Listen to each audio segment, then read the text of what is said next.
कहे के बा औरतिया जब अपना वियोग में जब भइल बा भैया तो एगो मुन्ना भैया चिट्ठी लिखत दिया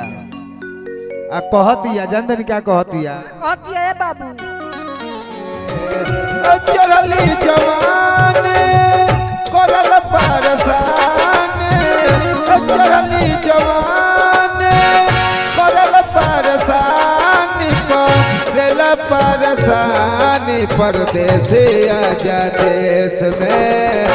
तोहके बुलावत बानी परदेसी आजा देश में तोहके बुलावत बानी।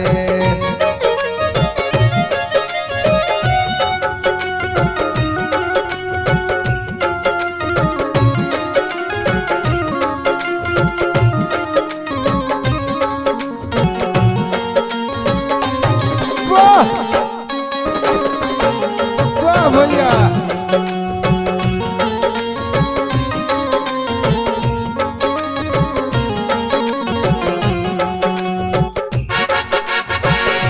चढ़ली जवानी हमार रहना है बस में दिन रात रह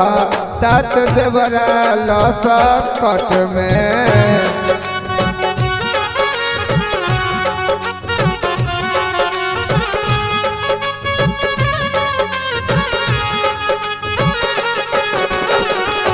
चढ़ली जवानी हमार रहना है बस में दिन रात रह तात देवरा लस कट में सुननी सुताने यही से कहताने सुननी सुताने यही से कहताने यही से कहतानी परदेसी आजा देश में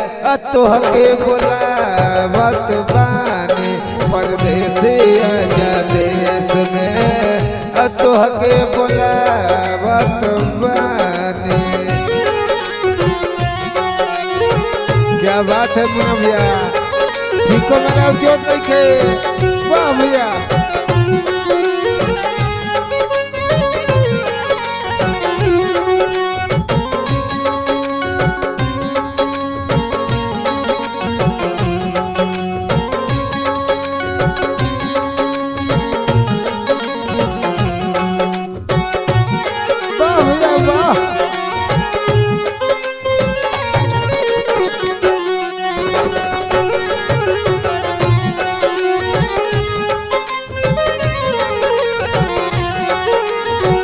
कहे के बा भैया सुनी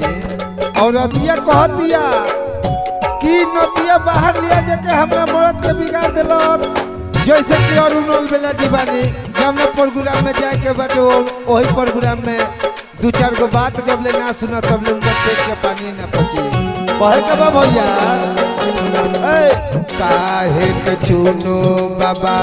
ले गइले परदेश में दिन रात रह तानी पगली के भेष में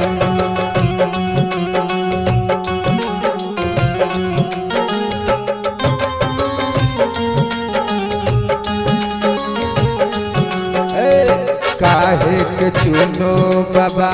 ले गइले परदेश में दिन रात रह तानी पगली के भेष में यही से कहताने अपत रौरा माने अभी से कहताने अपत रौरा मानी हो अपत रौरा मानी परदेसी आजा देश में तोहके बुलावत बानी परदेसी आजा देश में तोहके बुलावत बानी।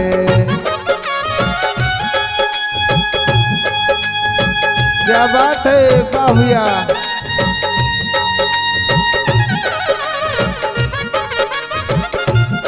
ठीको मेरा और जोड़ा नहीं के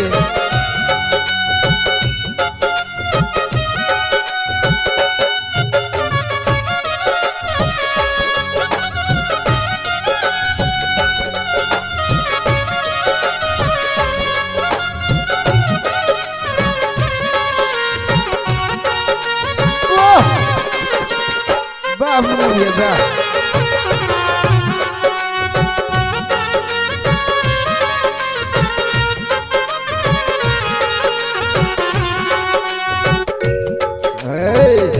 राइटर सरोज बबुआ लिखले गीत हो अवतार झूलन झड़ियाई है साचे बात हो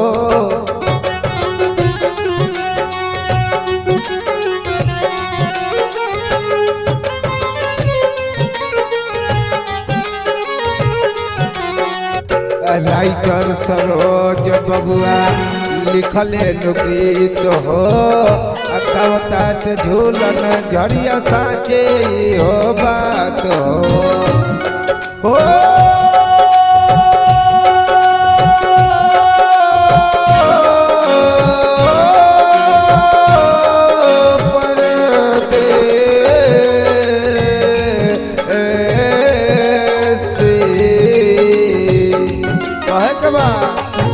कहे के बात देखी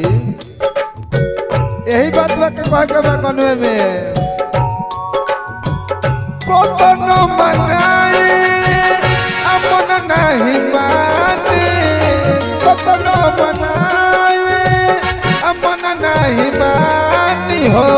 अमन नहीं मानी परदेसी आजा देश में अतोह के बोलावत बानी परदेसी आजा देश में अतोह के बोलावत बानी।